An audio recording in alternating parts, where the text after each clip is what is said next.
Tikriausiai nedaugelio užimtų žmonių darbo diena prasideda taip aktyviai, pavyzdžiui, sporto klube.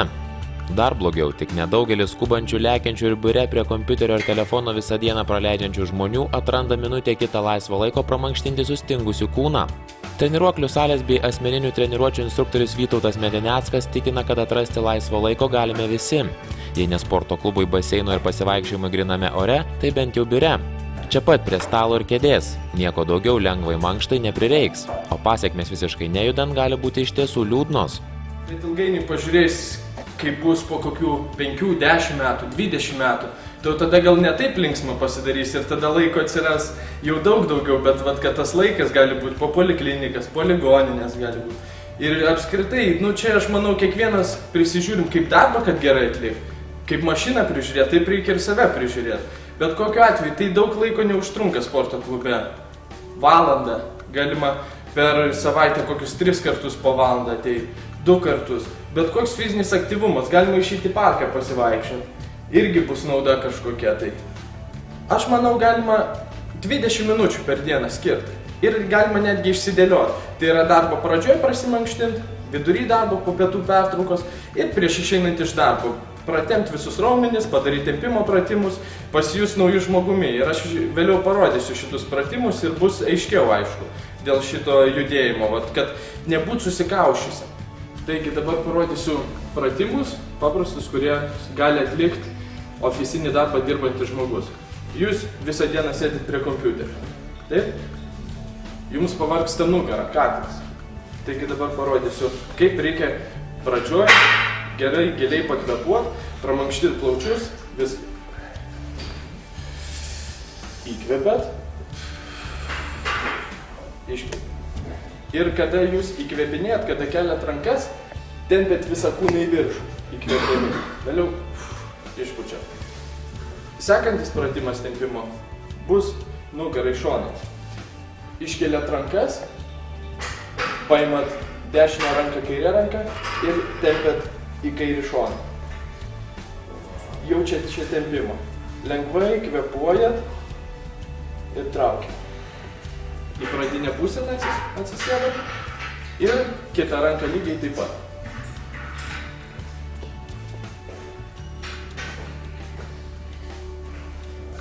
Taigi pratempiam šiek tiek nugarą. Sekantis pratimas labai gerai išjudina visą stuburą, nes nusėdėjimo susikūprinus jis labai yra apkraunamas. Taigi, padedat delnus ant kelių, iškvepiat, susiriečiat, įkvepiat, išsiriečiat. Iškvepiat, susiriečiat, įkvepiat, išsiriečiat. Taip jūs atpalaiduojat visą stuburą ir kaklą. Tai daryti netgi medikai rekomenduoja.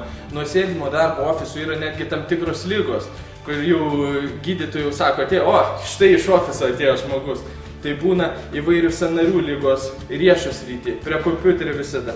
Kaklo, prasideda dėl to ir galvos skausmai.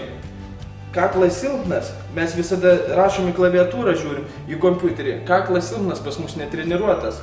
Persitempia, prasideda galvos skausmai. Kitas dalykas, vėlgi, hemorojus. Nuo sėdimo darbo, juk tai natūralu, kad pas žmonės ir tai yra didelė problema. Kitas dalykas, antsvoris. Antsvoris vėlgi, jūs sėdit, nejudat, storėjat, lėtėja medžiagų apykaita. Vėlgi, nuo antsvorio tada seka cukrinis diabetas, šitas spaudimas. Tai labai daug faktorių tų yra. Sekantis pratimas būtų atpalaiduoti grynai kaklo raumenis. Pečiai vienodam aukšte, šiek tiek palinkėt galvą, ranką nespaudžiat kaklo galvos, šiek tiek kitaip padėpėt, kitaip įmėjus. Palaikat, leidžiat. 2 rankas pirštus sukabiname ir spaudžiame į apačią. Paimat vieną kumštį, kitą kumštį, atremėt į kaklą ir atgal biškį. Palaikom. Atpalaidavom kaklą. Sekantis žingsnis būtų pratempt pečių juostą. Ranka tiesiai, kita ranka tempiame prie savęs. Atsipalaiduojam, pakvėpuojam. Kitas žingsnis, kita ranka. Pratempiam, palaikom, atpalaidavom. Atpalaidavom kaklą, šiek tiek nugarą, pečius. Pereikime prie rankų, už galvos, alkūnę traukiam. Ir šiek tiek pasvyram į šoną. Vieną ranką pratempia. Kitą ranką pratempia. Taigi, pratempiam šiek tiek viršutinę dalį. Po biškį pereinam prie patinės. Ofisinis žmogus, kaip jį galima pavadinti, kaip ten vadina akmens amžiaus žmogus, dabar pas mus ofisiniai yra žmonės. Nejuda, prastai maitinasi. Ir nors ir mes atliksime šios pratimus, kažkokius tempimo pratimus į sporto klubus vaikščiosim, bet jeigu nepakeisim mitybos įpročių, tokių kaip užkandžiavimas darbo metu, įvairių sausainių, įvairių saldumynų, kavos gėrimas, kofeinas, viskas tai veda prie cukrinio diabeto, prie širdies ir kraujagyslių ligų. Būtinai reikia atkreipti dėmesį į mitybą ir būtinai reikia domėtis naujausiam tendencijom, žiūrėti, kokį mes maistą valgom. Kas yra jame, kas nėra, papildomai kažkokius vartoti vitaminus, žuvies taukus, smegenims, todėl kad dabar pažiūrint kokią mūsų mitybą, daugelį iš mūsų. Picos, vėlgi kebabai jau praėjęs laikotarpis ir galbūt biuro žmonės nelabai jos orientuojasi, tačiau visi tiek kiniški patiekalai labai modifikuoti, visi skonio stiprikliai pridėti ir tai tikrai nėra į naudą mūsų sveikatai. Dėl to būtina judėti, būtina taisyklingai maitintis ir žinoti, kad mūsų kūnas yra mūsų tvirtovė. Taigi labai paprastas judesys yra kojos suglaustos ir pasisukam į šoną. Žiūrim į šoną ir visas korpusas persisuka. Turim jau šitoj pusėj tempimą. Sekančio pusę persisukam. Vėlgi jaučiam tempimą. Šiek tiek modifikuotas šis judesys, kad dar ir koją šiek tiek pratemptume. Tai yra, užsidedam koją ant kojos ir tokį pat judesį darom. Turim jausti šitam šone tempimą ir sėdmenų srity tempimą. Pratempam. Sekantis žingsnis būtų pratempti nugarą ir kojas.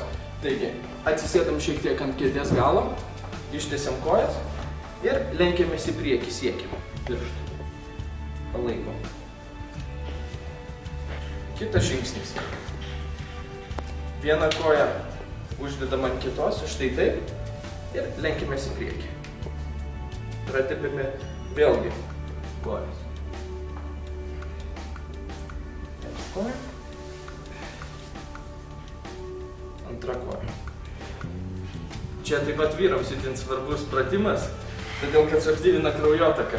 Sekantis pratimas dar krūtinės pratempimų.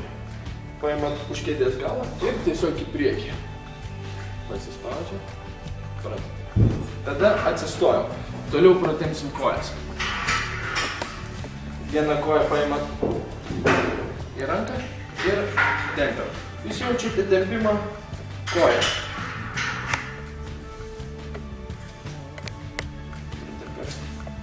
Tada mums reikėtų pratempti blauzdas. Atsiremiant į stalą. Palaikom keletą sekundžių, atleidžiam. Tada beliko pratempt vėlgi dvigalvį šlaunies raumenį, taip pat nugarą ir šiek tiek viršutinę dalį kaip užbaigimą. Tiesiog atsiremiant į kėdę ir lenkitės.